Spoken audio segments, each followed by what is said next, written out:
ಇವತ್ತು ಪತ್ರಿಕಾಗೋಷ್ಠಿ ಕರೆದಿರುವಂಥದ್ದು ಬೇರೆ ಬೇರೆ ಅಂದ್ರೆಗಿನ ಈ ಮೈಸೂರಿನ ಅರಮನೆ ರಾಜರು ಅದರ ಬಗ್ಗೆ ವಿವರವಾಗಿ ತಮಗೆ ತಿಳಿಸಬೇಕು ಅನ್ನೋಂಥ ಕಾರಣದಿಂದ ಪತ್ರಿಕಾಗೋಷ್ಠಿ ನಾವು ಕರೆದಿದ್ದೀವಿ. ಜೊತೆಲಿ ಗ್ಯಾರಂಟಿ ಯೋಜನೆಗಳ ಅನುಷ್ಠಾನದ ಸಮಿತಿ ಏನಿದೆನೋ ಅದರ ಬಗ್ಗೆ, ಜೊತೆಲಿ ಕರ್ನಾಟಕ ಲೋಕಸೇವಾ ಆಯೋಗದ ಬಗ್ಗೆ ಸಂಪೂರ್ಣವಾಗಿ ಮಾಹಿತಿ ತಿಳಿಸ್ಬೇಕನ್ನೋಂಥ ಕಾರಣದಿಂದ ಇಲ್ಲಿ ಕರೆದಿದ್ದೀನಿ. ತಾವೆಲ್ಲರೂ ಕೂಡ ಬಂದಿದ್ದೀರಿ. ತಮ್ಮೆಲ್ಲರೂ ಕೂಡ ನನ್ನ ವೈಯಕ್ತಿಕವಾಗಿ ಮತ್ತು ಪಕ್ಷದ ಪರವಾಗಿ ತಮ್ಮೆಲ್ಲರೂ ಕೂಡ ಸ್ವಾಗತವನ್ನು ಕೋರ್ತಾ ಈ ಪತ್ರಿಕಾಗೋಷ್ಠಿ ನಾನು ಪ್ರಾರಂಭವನ್ನು ಕೂಡ ಮಾಡ್ತೀನಿ. ಯಾಕಂದರೆ ಇವತ್ತು ಈ ರಾಜ್ಯ ಸರ್ಕಾರ ಏನು ನಾವು ಮೈಸೂರಿನ ರಾಜರು, ಮೈಸೂರಿನ ಅರಮನೆ, ದಸರಾ ಹಬ್ಬ, ನಾಡಿನ ಹಬ್ಬ, ಇವತ್ತು ಕೇವಲ ದಸರಾ ಹಬ್ಬ, ನಾಡ ಹಬ್ಬ ಅಂದ್ರಿಗಿನ ಕೇವಲ ಕರ್ನಾಟಕಕ್ಕೊಂದೇ ಸೀಮಿತ ಅಲ್ಲ. ಸುಮಾರಾಗಿ ಅವ್ರದ್ದೊಂದು ಇತಿಹಾಸ, ಸುಮಾರಾಗಿ 548 ವರ್ಷಗಳ ಕಾಲ ಅವರು ಆಳ್ವಿಕೆಯನ್ನು ಮಾಡ್ಕೊಂಡು ಬಂದಾರ. 1947ರಲ್ಲಿ ದೇಶದಲ್ಲಿ ಅನೇಕ ಸಣ್ಣ ಅಂದ್ರಿಗಿನ ರಾಜಮನೆತನ ಇದ್ದಂಥವರೆಲ್ಲರೂ ಕೂಡ ಅವತ್ತಿನ ಸಂದರ್ಭದಲ್ಲಿ ಅವತ್ತು ಸರ್ಕಾರದ ಜೊತೆಲಿ ಶರಣಾಗಿ ಅನ್ನೋದಕ್ಕಿಂತ ಒಪ್ಪಂದದಿಂದ ಎಲ್ಲರೂ ಕೂಡ ರಾಜಮನೆತನದನ್ನು ಬಿಟ್ಟುಕೊಟ್ಟು ನಂತರ ಅವತ್ತು ಉಳಿದಿರೋಂಥದ್ದು ಕೇವಲ ನಿಜಾಮರು ಜೊತೆಲಿ ನಮ್ಮ ಮೈಸೂರು ಮನೆತನದವರು ಅವತ್ತಿನ ಕಾಲದಲ್ಲಿ ಉಳ್ಕೊಂಡಂಥ ಟೈಮಲ್ಲಿ ಕರ್ನಾಟಕದ ಸರ್ಕಾರಗಳು ಯಾರೇ ಬರಲಿ ಯಾರೇ ಹೋಗಲಿ ನಾಡಹಬ್ಬ ಅಂತೇಳಿ ಮಾಡ್ಕೊಂಬರೋದು, ಅವ್ರಿಗೆ ಗೌರವ ಸಲ್ಲಿಸೋದು. ನಾವು ಈ ಪ್ರಜಾಪ್ರಭುತ್ವ ಇಷ್ಟೊಂದು ದೊಡ್ಡದಿದ್ದಂಥ ಟೈಮಲ್ಲಿ ಕೂಡ ಅವ್ರಿಗೊಂದು ಸ್ಥಾನ, ಯಾಕಂದರೆ ಅವರು ರಾಜಮನೆತನರಾಗಿರೋ ಕಾರಣ ಅವ್ರನ್ನ ಅಂಬಾರಿ ಮೇಲೆ, ನಮ್ಮ ಚಾಮುಂಡೇಶ್ವರಿ ತಾಯಿನ ಅಂಬಾರಿ ಮೇಲೆ ಮೆರವಣಿಗೆಯನ್ನು ಮಾಡೋದು ಒಂದು ವೈಭವ, ಅಂದರೆ ಅದೊಂದು ಗತವೈಭವ ಯಾವ ರೀತಿಯಲ್ಲಿ ಇರ್ತತನೋ ಅವೆಲ್ಲ ಕೂಡ ಎಲ್ಲ ಸರ್ಕಾರಗಳು ಮಾಡ್ಕೊತ ಬಂದಂಥ ಟೈಮಲ್ಲಿ ಇವತ್ತು ಒಂದು ಏನಂದ್ರಿಗಿನ ಸರ್ಕಾರ ಕೆಲವೊಂದು ಮೊನ್ನೆನೇ ಒಂದು ಕಾಯ್ದೆಯನ್ನು ತರೋಂಥ ಕೆಲಸ ಮಾಡಿ ಏನು ಈ ಕಾಯ್ದೆ ಅಂದ್ರಿಗಿನ ಏನು ಇವತ್ತು ಈ ಸದನದಲ್ಲಿ ಅರಮನೆ ಮೈದಾನ ಸಂಬಂಧಪಟ್ಟಿರೋಂಥ ಒಂದು ಇಲ್ಲ ಸರ್ ಒಂದು ಕಾನೂನನ್ನು ತರೋಂಥ ಕೆಲಸ ಮೊನ್ನೆ ಅಂದ್ರಿಗಿನ ಸುಮಾರಾಗಿ ರೀಸೆಂಟಾಗಿ ಈ ಸದನ ನಡೆಯೋಂಥ ಟೈಮಲ್ಲೇ ಒಂದು ಇದನ್ನು ಕಾಯ್ದೆಯನ್ನು ತಂದು ಆ ಕಾಯ್ದೆಯಲ್ಲಿ ಏನಂದ್ರಿಗಿನ ಎಲ್ಲೋ ಒಂದು ಕಡೆ ಈ ಅರಮನೆ ಮೈದಾನ ಅಂದ್ರಿಗಿನ ಪ್ಯಾಲೇಸ್ ಗ್ರೌಂಡ್ಸ್ ಇದೆಲ್ಲ ಆ ಜಮೀನನ್ನು ಸ್ವಾಧೀನ ಮಾಡ್ಕೋಬೇಕು ಅನ್ನೋಂಥ ಕಾರಣದಿಂದ, ಅಂದರೆ ಇದು ಭೂ ಕಬಳಿಕೆ ಕಾಯ್ದೆ ಇದೆಯಲ್ಲ ಆ ಕಾಯ್ದೆಯನ್ನು ತರಬೇಕು ಅಂದೇಳಿ, ಸ್ವಾಧೀನಪಡಿಸ್ಕೋಬೇಕಂದೇಳಿ ಅವರು ಒಂದು ಕಾಯ್ದೆಯನ್ನು ಕೂಡ ತಂದಾರ. ಭೂ ಸ್ವಾಧೀನ ಕಾಯ್ದೆ, ಸಾರಿ ಓಕೆ ಭೂ ಸ್ವಾಧೀನ ಕಾಯ್ದೆ, ಭೂ ಸ್ವಾಧೀನ ಕಾಯ್ದೆಯನ್ನು ತಂದು ಅದನ್ನು ಎಲ್ಲೋ ಒಂದು ಕಡೆ ಸ್ವಾಧೀನ ಮಾಡ್ಕೋಬೇಕು ಸರ್ಕಾರ ಅನ್ನೋಂಥದ್ದು ಅವರು ಮಾಡಿದಂಥ ಟೈಮಲ್ಲಿ ಇವತ್ತು ನಾನು ಅವ್ರ ಇತಿಹಾಸದ ಬಗ್ಗೆ ಹೇಳೋಕೆ ಹೋಗಲ್ಲ. ಅನೇಕ ಮುಂಚೆಯಿಂದ ಕೂಡ ಅವ್ರದ್ದೇ ಆದಂಥ ಸೇವೆಗಳು ಇದೆ. ಸೇವೆ ಅಂದ್ರಿಗಿನ ಸಾಕಷ್ಟು ಅಣೆಕಟ್ಟುಗಳು, ಅಂದರೆ ಸಾಕಷ್ಟು ಡ್ಯಾಮುಗಳು ಕಟ್ಟಿದ್ದಾರೆ, ಅಣೆಕಟ್ಟುಗಳು ಮಾಡಿದ್ದಾರೆ, ಜೊತೆಲಿ ಆಸ್ಪತ್ರೆಗಳು ಕಟ್ಟಿದ್ದಾರೆ, ಕೈಗಾರಿಕೆಗಳಿಗೆ ಒಂದು ಶಕ್ತಿಯನ್ನು ತುಂಬಂಥ ಕೆಲಸ ಮಾಡಿದ್ದಾರೆ, ಆರೋಗ್ಯದಲ್ಲಿ, ಶಿಕ್ಷಣದಲ್ಲಿ ಎಲ್ಲ ರೀತಿಯಲ್ಲೂ ಕೂಡ ಅವ್ರದ್ದು ಕೊಡುಗೆ ಭಾಳ ಅಪಾರವಾದಂಥದ್ದು ಅನ್ನೋಂಥದ್ದು ಎಲ್ಲರಿಗೂ ಕೂಡ ಗೊತ್ತಿರೋಂಥ ವಿಚಾರ. ಹಂಗಾಗಿ ಇವತ್ತು ಸರ್ಕಾರ ಅನ್ನೋಂಥದ್ದು ಇವತ್ತು ಮೊನ್ನೆ ಸುಗ್ರೀವಾಜ್ಞೆ, ಆ ಸುಗ್ರೀವಾಜ್ಞೆ ರೀಸೆಂಟಾಗಿ ಅಂದ್ರಿಗಿನ 11ನೇ ತಾರೀಕಿಗೆ ಇದೇ ತಿಂಗಳು ಏನು ಅಧಿವೇಶನ ನಡೀತದನ್ನ ಅದರಲ್ಲಿ ಒಂದು ಸುಗ್ರೀವಾಜ್ಞೆಯನ್ನು ಹೊರಡಿಸಿದ್ದಾರೆ. ಈ ಸುಗ್ರೀವಾಜ್ಞೆ ಏನು ಹೊರಡಿಸಿದ್ದಾರೆ ಅಂದ್ರಿಗಿನ ಈ ಜಮೀನು ಏನಿದೆಯೋ ಅದನ್ನು ಒಂದು ಕಾಯ್ದೆಯನ್ನು ತಂದು ಆ ಸ್ವಾಧೀನ ಪಡ್ಕೋಬೇಕು ಅಂದೇಳಿ ಅವರೊಂದು ಕಾಯ್ದೆಯನ್ನು ತರುವಂಥ ಕೆಲಸ ಕೂಡ ಮಾಡಿದ್ದಾರೆ. ಇವತ್ತು ಸುಪ್ರೀಂ ಕೋರ್ಟಲ್ಲಿ ನಡೆಯೋಂಥ ಟೈಮಲ್ಲಿ ಕೂಡ ಅಲ್ಲ, ನಾನು ಹೇಳ್ತೀನಿ ಸರ್, ಮತ್ತೆ ಮುಂದಕ್ಕೆ ಹೋಗ್ತೀನಿ. ನಾನು ಕ್ಲಾರಿಟಿ ಮಾಡ್ತೀನಿ ಸರ್. ಅದು ಟೋಟಲ್ ಆಗಿ ನಮಗಿರುವಂಥದ್ದು 472 ಎಕರೆಗೆ. ಈ 472 ಎಕರೆ ಏನಿದೆನೋ ಅವರು ಇವತ್ತು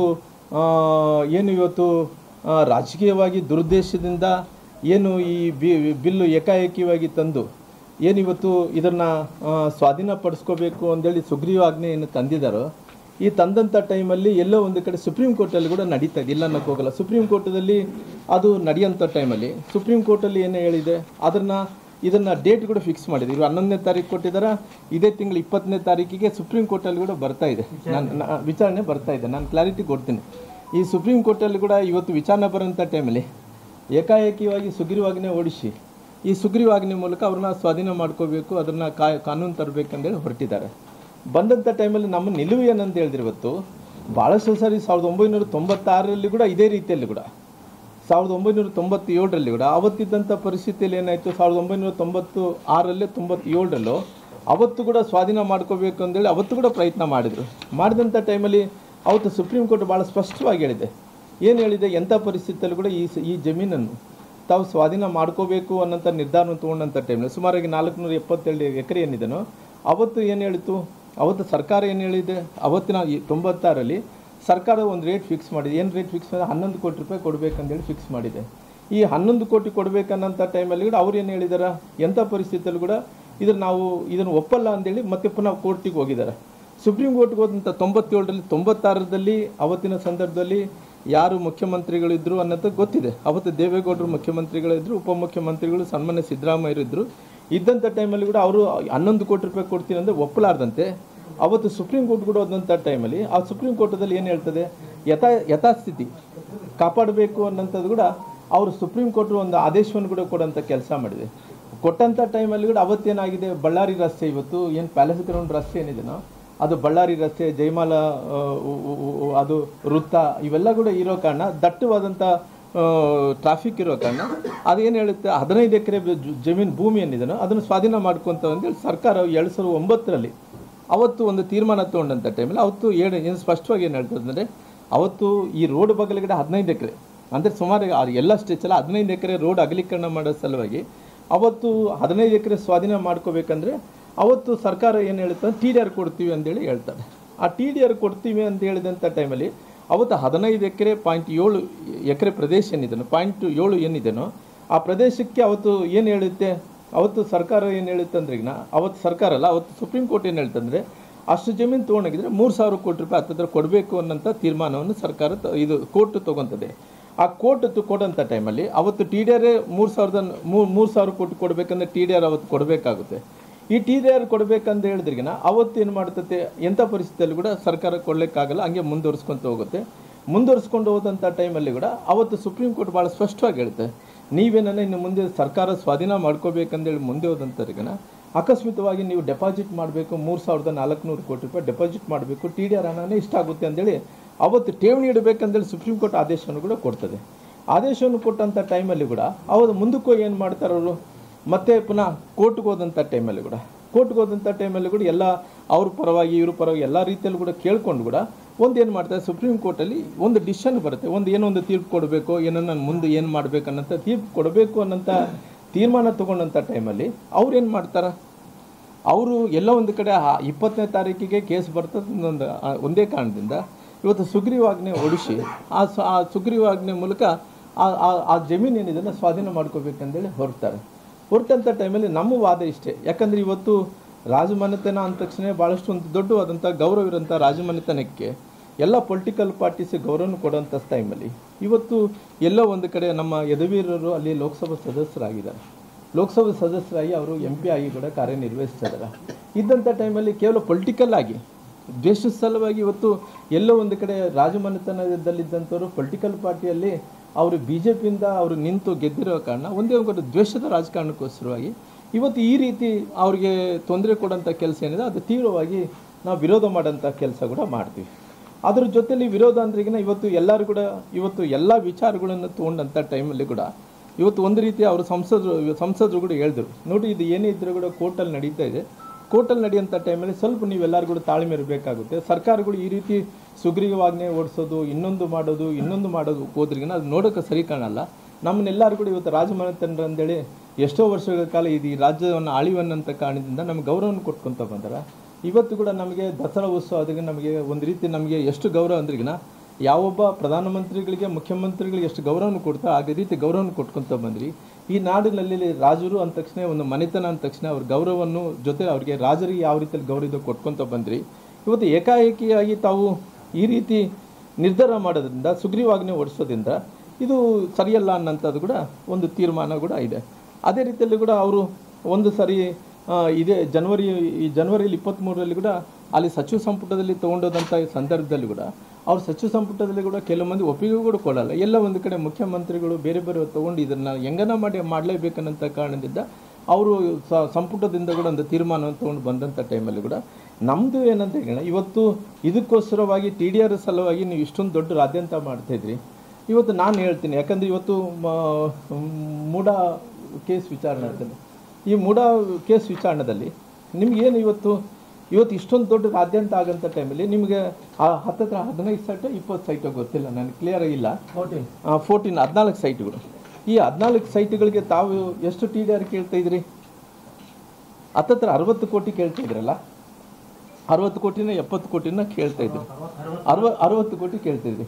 ಅಂದರೆ ನಿಮಗೆ ಒಂದು 14 ಸೈಟಿಗೆ ನೀವು ಹತ್ತಿರ ನೀವು 60 ಕೋಟಿ TDR ಕೇಳೋಂಥ ಟೈಮಲ್ಲಿ ಇವತ್ತು ಇಷ್ಟು ದೊಡ್ಡ ಆಸ್ತಿ, ಇವತ್ತಿನ ಆಸ್ತಿನ ಅವತ್ತಿನ ಸಂದರ್ಭದಲ್ಲಿ ಎಲ್ಲೋ ಒಂದು ಕಡೆ ಅವತ್ತು ಒಂದು ತೀರ್ಮಾನ ಏನಂದ್ರೆ, ಅವತ್ತಿನ ರಾಜಮನೆತನದವರು ಅಂದರೆ ಅವತ್ತು ರಾಜಮನೆತನದ ಮೂಲತಃ ಇದು ಆಸ್ತಿ ಬಂದು ರೆವರೆಂಟ್ ಗ್ಯಾರೆಂಟಿ ಅವ್ರದ್ದು ಆ ಸೇರಿದಂಥ ಪ್ರಾಪರ್ಟಿಯಲ್ಲಿ 1973ರಲ್ಲಿ ಅವರು ಜಯಚಾಮರಾಜ ಒಡೆಯರು ಅವ್ರನ್ನ ಪೋಷಕರು ಖರೀದಿ ಮಾಡಿದಂಥ ಟೈಮಲ್ಲಿ 1874ರಲ್ಲಿ ಅರಮನೆ ಅನ್ನೋಂಥದ್ದು ಅವತ್ತು ನಿರ್ಮಾಣ ಪ್ರಾರಂಭ ಮಾಡ್ತಾರೆ.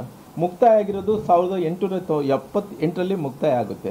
ಇವತ್ತು ಇವೆಲ್ಲ ಇದ್ದಂಥ ಟೈಮಲ್ಲಿ ಕೂಡ ಇವೆಲ್ಲ ಇದ್ದಂಥ ಟೈಮಲ್ಲಿ ಇಷ್ಟೊಂದು ದೊಡ್ಡ ಆಸ್ತಿಯನ್ನು ಕೇವಲ ನೀವು ದೇಶದ ರಾಜಕಾರಣಿ ಸಲುವಾಗಿ ಸಂಸದರಿದ್ದಾರ BJPಯಿಂದ ಅನ್ನೋಂಥ ಕಾರಣದಿಂದ ಇವತ್ತು ನಿಮ್ಮ ಆಸ್ತಿಗಳು ಬೇಕಾದರೆ TDR ಬೇಕಾದರೆ 60 ಕೋಟಿ ಕೇಳ್ತೀರಿ. ಇಷ್ಟೊಂದು ದೊಡ್ಡ ಆಸ್ತಿಯನ್ನು ಇವತ್ತು ಸುಪ್ರೀಂ ಕೋರ್ಟಲ್ಲಿ ನಡೆಯುವಂಥ ಟೈಮಲ್ಲಿ ಕೂಡ ಏಕಾಏಕಿಯಾಗಿ ನೀವು ಒಂದು ರೀತಿ ಈ ರೀತಿ ಮಾಡೋದ್ರಿಂದ ಎಲ್ಲ ಒಂದು ಕಡೆ ನಮಗೆ ನೋವನ್ನು ಕೂಡ ಕೊಡೋಂಥ ಕೆಲಸ ಆಗುತ್ತೆ. ಆ ಭಾಗದಲ್ಲಿದ್ದಂಥ ಚಾಮರಾಜನಗರ ಜಿಲ್ಲೆಯವರು, ಮೈಸೂರು ಜಿಲ್ಲೆಯವರು, ಬೀದರ್ದಲ್ಲಿದ್ದಂಥವ್ರು, ಚಿತ್ರದುರ್ಗದಲ್ಲಿ ಇದ್ದಂಥವ್ರು ಎಲ್ಲರೂ ಕೂಡ ರಾಮ್ಲಣ್ಣವರೇ ತಾವು ಮಾತಾಡಲೇಬೇಕು. ಎಂಥ ಪರಿಸ್ಥಿತಿಯಲ್ಲಿ ಕೂಡ ನೀವು ನಮ್ಮ ರಾಜ ಮನೆತನವರಿಗೆ ಇಷ್ಟೊಂದು ನೋವು ಆಗ್ತಾಯಿದೆ. ನೋವಾಗಂಥ ಟೈಮಲ್ಲಿ ಸರ್ಕಾರ ಈ ರೀತಿ ನಡೆಸ್ಕೊತಾ ಇದೆ. ಈ ರೀತಿ ನಮ್ಮನ್ನು ಬೀದಿ ತಳ್ಳಂಥ ಕೆಲಸ ನಮ್ಮ ರಾಜರಿಗೆ ಮಾಡ್ತಾ ಇದ್ದಾರೆ. ಆ ಮಾಡೋಂಥ ಟೈಮಲ್ಲಿ ನೀವು ಸುಮ್ಮನೆ ಇದ್ದರೆ ಸರಿಯಲ್ಲ ಅಂತೇಳಿ ನನಗೆ ಒತ್ತಾಯ ಬರ್ತಾ ಇರೋ ಕಾರಣ ಇವತ್ತು ಇದನ್ನು ನಾನು ತೀವ್ರವಾಗಿ ವಿರೋಧ ಮಾಡೋಂಥ ಕೆಲಸ ಮಾಡ್ತೀನಿ. ಜೊತೆಲಿ ಏನೇ ಇದ್ದರೂ ನಾನೇನು ಹೇಳ್ತೀನಿ, ಸರ್ಕಾರಗಳು ಅನ್ನೋಂಥದ್ದು ಯಾರೋ ಅದೇ ಅವಕಾಶ ಇದ್ದಂಥ ಟೈಮಲ್ಲಿ ಬಂದಿರ್ಬೋದು, ಇಲ್ಲ ಅನ್ನೋಕೆ ಹೋಗಲ್ಲ. ಬಂದಂಥ ಟೈಮಲ್ಲಿ ನಾವು ಯಾವ ರೀತಿ ನಡೆಸ್ಕೋಬೇಕು, ಅವ್ರನ್ನ ಬೇಕಾದರೆ ಕರೆಸಬೇಕು. ರಾಜಮನೆತವ್ರನ್ನ ಸರ್ಕಾರ ಕರೆಸಿ ಅವ್ರ ಹತ್ರ ಚರ್ಚೆ ಮಾಡಿಕೊಂಡು ಫ್ರೆಂಡ್ಲಿ ಆಗಿ ಚರ್ಚೆ ಮಾಡಿಕೊಂಡು ನಿಮ್ಗೆ ಏನು ಕೊಡಬೇಕಾಗುತ್ತೆ, ಏನು ತೊಗೋಬೇಕಾಗುತ್ತೆ, ಜಮೀನು ಎಷ್ಟು ತೊಗೋಬೇಕಾಗುತ್ತೆ, ಅಗಲೀಕರಣ ಸಲುವಾಗಿ ಏನು ಬೇಕಾಗುತ್ತೆ ಅಂದರೆ ಕುಂತ್ಕೊಂಡು ಸಾಲ್ವ್ ಮಾಡಿಕೊಂಡ್ರೆ ಚೆನ್ನಾಗಿರ್ತಿತ್ತಲ್ಲ. ಅದ್ರಿಂದ ಏಕಾಏಕಿಯಾಗಿ ಸುಗ್ರೀವಾಜ್ಞೆ ಓಡಿಸೋದ್ರ ಮೂಲಕ ಎಲ್ಲರಿಗೂ ನೋವನ್ನು ತರೋಂಥ ಕೆಲಸ ಮಾಡಿದೆ. ಜೊತೆಲಿ ಸುಪ್ರೀಂ ಕೋರ್ಟಲ್ಲಿ ಕೂಡ ಏನಾಗುತ್ತೆ ಅನ್ನೋದನ್ನು ನೋಡಬೇಕಾಗುತ್ತೆ. ಹಂಗೆ ಇದ್ರ ಬಗ್ಗೆ ನಾನು ತೀವ್ರವಾಗಿ ಎದುರು ಸುಪ್ರೀಂ ಕೋರ್ಟ್ ಫೈನಲ್ ಅಲ್ಲ. ಹಂಗಾಗಿ ಈ ವಿಚಾರದ ಬಗ್ಗೆ ನಾನು ನಮ್ಮೆಲ್ಲರೂ ಒತ್ತಾಯ ಮೇರೆಗೆ ನೀನು ಮಾತಾಡಲೇಬೇಕು ಅನ್ನೋಂಥ ಟೈಮಲ್ಲಿ ನಾನು ಇದನ್ನು ತಮ್ಮ ಮೂಲಕ ಈ ರಾಜ್ಯ ಸರ್ಕಾರಕ್ಕೆ ಒಂದು ತಿಳಿಸೋಂಥ ಕೆಲಸ ಬೇಕು. ಈ ನಾಡಿನ ಜನರಿಗೆ ರಾಜಮನೆತನ ಬಗ್ಗೆ ಕೂಡ ಹೇಳೋಂಥ ಕೆಲಸ ಆಗಬೇಕು ಅನ್ನೋಂಥ ಕಾರಣದಿಂದ ಇವತ್ತು ಈ ಪತ್ರಿಕೆ ಹೇಳಿಕೆಯನ್ನು ಕೂಡ ನಾನು ಕರೆದೀನಿ. ಇವತ್ತು ಒಂದು ಏನು ಕಾಂಗ್ರೆಸ್ಸಿನ ಕಾರ್ಯಕರ್ತರು ಏನಿದ್ದಾರೋ, ಇವತ್ತು ಕಾಂಗ್ರೆಸ್ಸಿನ ಕಾರ್ಯಕರ್ತರು ಒಂದು ರೀತಿ ಎಲ್ಲರೂ ಕೂಡ ಹತ್ತತ್ರ ಎಲ್ಲರೂ ಅಂದ್ರೆಗಿನ ಕಾಂಗ್ರೆಸ್ಸಿನ ಕಾರ್ಯಕರ್ತರು ಒಟ್ಟಾರೆಯಾಗಿ ಈ ರಾಜ್ಯದಲ್ಲಿ ಎಲ್ಲ ಜಿಲ್ಲೆಗಳಲ್ಲಿ ಎಲ್ಲ ತಾಲೂಕುಗಳಲ್ಲಿ ಎಲ್ಲರೂ ಕೂಡ ಸೇರಿ ಸುಮಾರಾಗಿ ಇವತ್ತು ಗ್ಯಾರಂಟಿಗಳು ಏನು ಕೊಟ್ಟಿದ್ದಾರೋ, ಗ್ಯಾರಂಟಿಗಳು ಏನು ಎಷ್ಟು ಅನುದಾನವನ್ನು ತೆಗೆದಿಟ್ಟಾರೋ ಆ ಅನುದಾನ ಸಲುವಾಗಿ ಅವರೊಂದು ಕಮಿಟಿ ಮಾಡ್ಕೊಂಡಿದ್ದಾರೆ. ಏನು ಕಮಿಟಿ ಅಂದ್ರೆಗಿನ ಅದೆಲ್ಲ ಕೂಡ ಗ್ಯಾರಂಟಿಗಳನ್ನು ಇದ್ದಂಥ ಅನುಷ್ಠಾನ ಸಮಿತಿ ಅಂತೇಳಿ ಮಾಡಿಕೊಂಡಿದ್ದಾರೆ. ಈ ಅನುಷ್ಠಾನ ಸಮಿತಿಯನ್ನು ಮಾಡಿಕೊಂಡಿದ್ದಾರೋ ಹತ್ತತ್ರ 30 ಕೋಟಿ ರೂಪಾಯಿ. ಅಂದರೆ ಈ ಅನುಷ್ಠಾನ ಸಮಿತಿಗೆ ಕೆಲಸ ಮಾಡ್ತಾ ಇರುವಂಥವ್ರು ಯಾರು ಅಂದ್ರೆಗಿನ ಕಾಂಗ್ರೆಸ್ಸಿನ ಕಾರ್ಯಕರ್ತರು ಎಲ್ಲರೂ ಕೂಡ. ಆ ಕಾಂಗ್ರೆಸ್ಸಿನ ಕಾರ್ಯಕರ್ತರು ಅದರಲ್ಲಿ ಅಧ್ಯಕ್ಷರು, ಸದಸ್ಯರು, ನಂತರ ಅಲ್ಲಿ ಉಪಾಧ್ಯಕ್ಷರುಗಳು ಅವರೆಲ್ಲರೂ ಕೂಡ ಇದ್ದು ಒಂದೊಂದು ಅಧ್ಯಕ್ಷರಿಗೆ ಎಷ್ಟು ಸಂಬಳ ಅಂದರೆ 40,000 ರೂಪಾಯಿ, ಅಧ್ಯಕ್ಷರಿಗೆ 10,000 ರೂಪಾಯಿ, ಸದಸ್ಯರಿಗೇನೋ ಒಂದು 5-6 ಸಾವಿರ ರೂಪಾಯಿ ಏನೇನೋ ಇಟ್ಕೊಂಡು ಒಟ್ಟಾರೆಯಾಗಿ ಅವ್ರ ಖರ್ಚು ಎಷ್ಟು ಅಂದ್ರೆ ಸುಮಾರಾಗಿ ವರ್ಷಕ್ಕೆ ಅವ್ರ ವೇತನ ಸಲುವಾಗಿ 30 ಕೋಟಿ ರೂಪಾಯಿ ತೆಗೆದಿಟ್ಟಾರೆ. ಇಯರ್ಲಿ ವರ್ಷಕ್ಕೆ ಈ ಆ್ಯನಮ್ಗೆ 30 ಕೋಟಿ ರೂಪಾಯಿ ತೆಗೆದಿದ್ದಾರೆ. ಅಂದರೆ ನಾನೇನು ಹೇಳ್ತಾ ಇದ್ದೀನಿ ಅಂದರೆ ಈಗ ಇವತ್ತು ಇಷ್ಟೊಂದು ದೊಡ್ಡ ಮೊತ್ತವನ್ನು, ಯಾಕಂದರೆ ಇಷ್ಟೊಂದು ದೊಡ್ಡ ಮೊತ್ತವನ್ನು ತಾವು ಏನು ತೆಗೆದಿಟ್ಟಿದ್ದೀರೋ ಅದಕ್ಕೆ ನಾನು ತೀವ್ರವಾಗಿ ವಿರೋಧ ಮಾಡೋಂಥ ಕೆಲಸ ನಾನು ಮಾಡ್ತೀನಿ. ಯಾಕಂದರೆ ನೀವು ಅವತ್ತಿನ ಸಂದರ್ಭದಲ್ಲಿ ನಿಮ್ಮ ಸರ್ಕಾರ ಅಧಿಕಾರಕ್ಕೆ ಬರಬೇಕಾಯಿತು, ಬರೋಂಥ ಸಂದರ್ಭದಲ್ಲಿ ಗ್ಯಾರಂಟಿಗಳು ಕೊಟ್ಟಿದ್ರಿ. ಆ ಗ್ಯಾರಂಟಿಗಳು ಕೊಡೋಂಥ ಟೈಮಲ್ಲಿ ಕೂಡ ಜನರು ಅದನ್ನು ಮೆಚ್ಚಿ ನಿಮಗೆ ಅಧಿಕಾರವನ್ನು ಕೊಟ್ಟಿದ್ದಾರೆ. ಅಧಿಕಾರವನ್ನು ಕೊಟ್ಟಿದ್ದ ನಂತರ ಇವತ್ತು ಸರ್ಕಾರದಿಂದ ಹತ್ತಿರ 30 ಕೋಟಿ ರೂಪಾಯಿ ಹಣ ನೀವು ನಿಮ್ಮ ಸದಸ್ಯರಂದರೆ ಕಾಂಗ್ರೆಸ್ಸಿನ ಕಾರ್ಯಕರ್ತರಿಗೆ ಏನು ಸಂಬಳ ಕೊಡ್ತಾ ಇದ್ರು, ಯಾವ ಮಾನದಂಡದ ಮೇಲೆ ತಾವು ಕಾರ್ಯಕರ್ತರಿಗೆ ಅಂದ್ರೆ ಅಲ್ಲ ನಾನೇನು ಹೇಳ್ತೀನಿ ಅಣ್ಣ ಅಂದ್ರೆ ಇವತ್ತು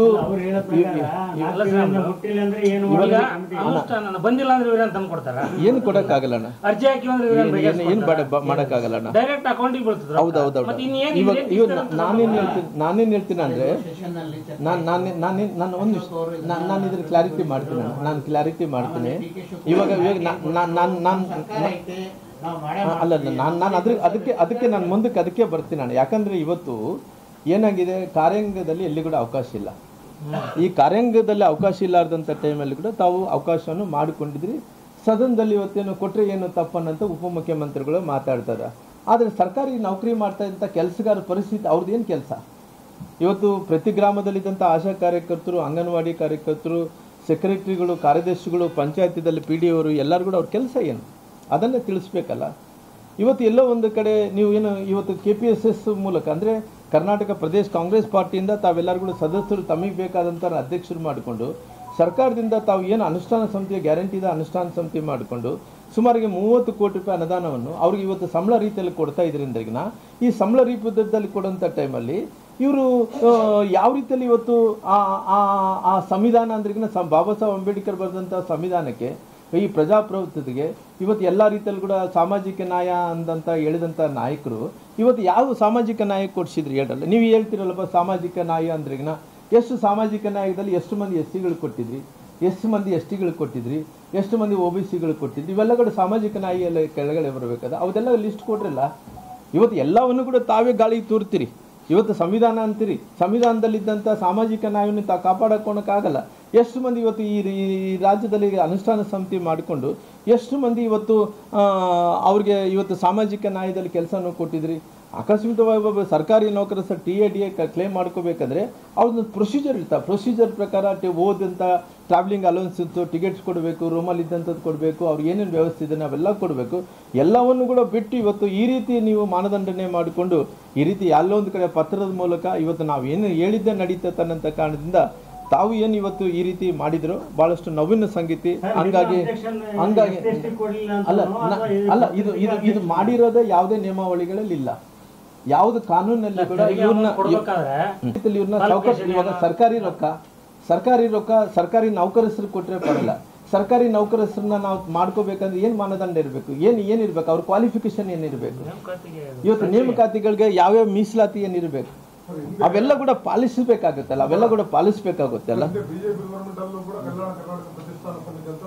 ಅಲ್ಲ ಸರ್ ನೋಡಿ ಸರ್ ನೀವು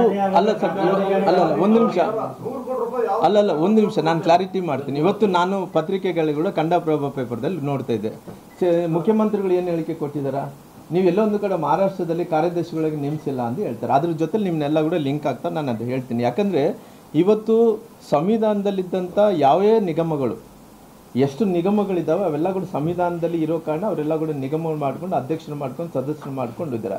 ಇವತ್ತು ಕಾರ್ಯದರ್ಶಿಗಳು ಅನ್ನೋಂಥವ್ರನ್ನ ಬೇರೆ ಯಾರನ್ನಾಗಲಿ ಮೆಂಬರ್ಗಳಲ್ಲಿ ಯಾರನ್ನ ಬೇಕಾದರೂ ತೊಗೋಬೋದು, ಅಂದರೆ ನನಗೆ ಇಷ್ಟ ಆಗಿದೆ ಯಾರನ್ನ ಬೇಕಾದ್ರೆ ಅವ್ರು ತೊಗೋಬೋದು. ಆದರೆ ಈ ರೀತಿ ಇವಾಗ ಏನಿದು ಇದು ಕಾನೂನಲ್ಲಿ ಎಲ್ಲಿ ಕೂಡ ಅವಕಾಶ ಇಲ್ಲ. ನೀವು ಹೇಳಿದ ಪ್ರಶ್ನೆಗೆ ಪ್ರಶ್ನೆ, ಕಲ್ಯಾಣ ಕರ್ನಾಟಕ ಅನುಷ್ಠಾನ ಸಮಿತಿ ಏನೋ ಇತ್ತಲ್ಲ ಅದಕ್ಕೆಲ್ಲ ಇವಾಗ ಸದಸ್ಯರಾಗಿ ತಗೋಬಹುದು, ಸದಸ್ಯರಾಗಿ ಮಾಡ್ಬೋದು.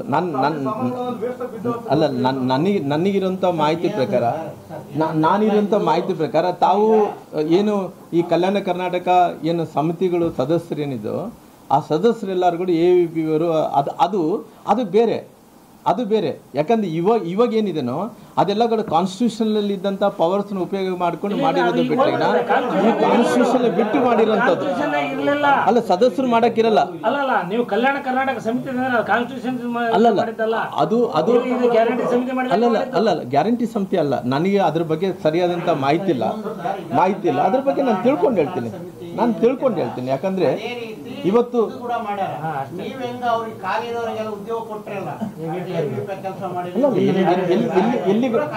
ನೋಡಿ ಸರ್ ಎಲ್ಲಿ ಕೂಡ ಇವತ್ತು ನೋಡ್ರಿ ಅಣ್ಣ, ಒಂದು ನಿಮಿಷ ಮಂಜಣ್ಣ ನಾನೇನು ಹೇಳ್ತೇನೆ ಇವತ್ತು, ನಾನು ಏನು ಹೇಳ್ತೇನೆ ಇವತ್ತು ನನಗೆ ಇಷ್ಟ ಆಯಿತು.